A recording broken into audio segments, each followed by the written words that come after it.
आज मैं आपके साथ स्टनिंग 3D लोगो बनाने की वीडियो शेयर कर रहा हूं। तो उसके लिए सबसे पहले हम अपना कैनवा ओपन कर लेंगे। अगर आपके पास कैनवा प्रो नहीं है तो फिक्र की कोई बात नहीं है। आप कैनवा प्रो 1 मंथ के लिए फ्री भी यूज कर सकते हैं। कैनवा में एक न्यू प्रोजेक्ट ओपन कर लेंगे। मैं यहाँ से इंस्टाग्राम पोस्ट सिलेक्ट कर रहा हूँ। अब लेफ्ट साइड से एलिमेंट्स पर क्लिक करके मैं एक स्क्वायर शेप अपने वर्कस्पेस में ऐड कर लूंगा। कलर पर क्लिक करके हम इसका कलर चेंज कर लेंगे और मैं इसको यहाँ से रेड कलर दे दूंगा। अब मैं इस शेप के साइज को यहाँ तक इंक्रीज करके इसको यहाँ प्लेस कर दूंगा और इस शेप की एक डुप्लीकेट बनाकर इसको मैं 90 डिग्री पर रोटेट कर लूंगा और इसको मैं यहाँ रख दूंगा और इसको मैं लेटर टी की शेप दे दूंगा। अब हम एलिमेंट्स पर क्लिक करके सर्च में लेटर एन लिखकर सर्च करेंगे। यहाँ से ग्राफिक्स को सिलेक्ट कर लेना है और यहाँ से मैं ये लेटर एन इस पेज में ऐड कर लूंगा। इसके साइज को थोड़ा सा इंक्रीज करके इसको मैं इस लेटर टी के ऊपर यहाँ सेट कर दूंगा। अब ऊपर से कलर पर क्लिक करके मैं इस लेटर एन के कलर्स चेंज कर लूंगा और इसको मैं टर्कोइज कलर दे दूंगा। अब हम एलिमेंट्स पर क्लिक करके यहाँ एक और स्क्वायर शेप ऐड कर लेंगे।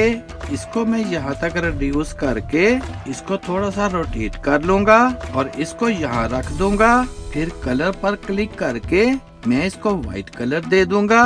अब मैं इसकी एक डुप्लीकेट बनाकर इसको यहाँ नीचे सेट कर दूंगा and then we have it. अब हम ऊपर से शेयर पर क्लिक करेंगे।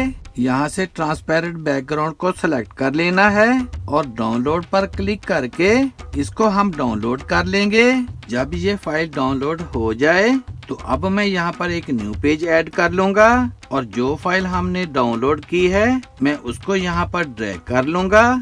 इसके आउटर फ्रेम को चारों साइड से रिड्यूस कर लेना है और इसको मैं यहाँ रख कर इसके साइज को यहाँ तक इंक्रीज कर लूंगा।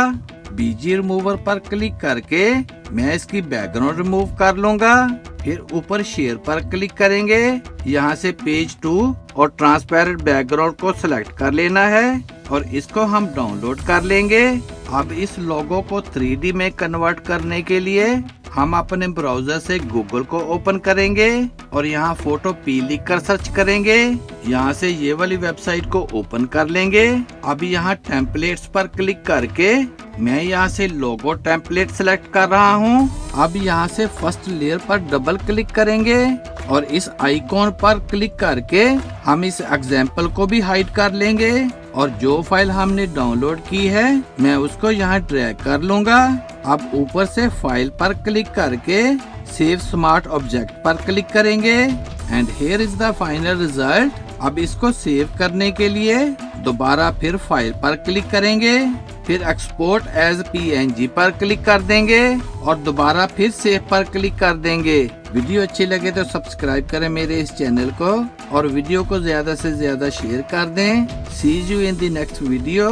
Good bye.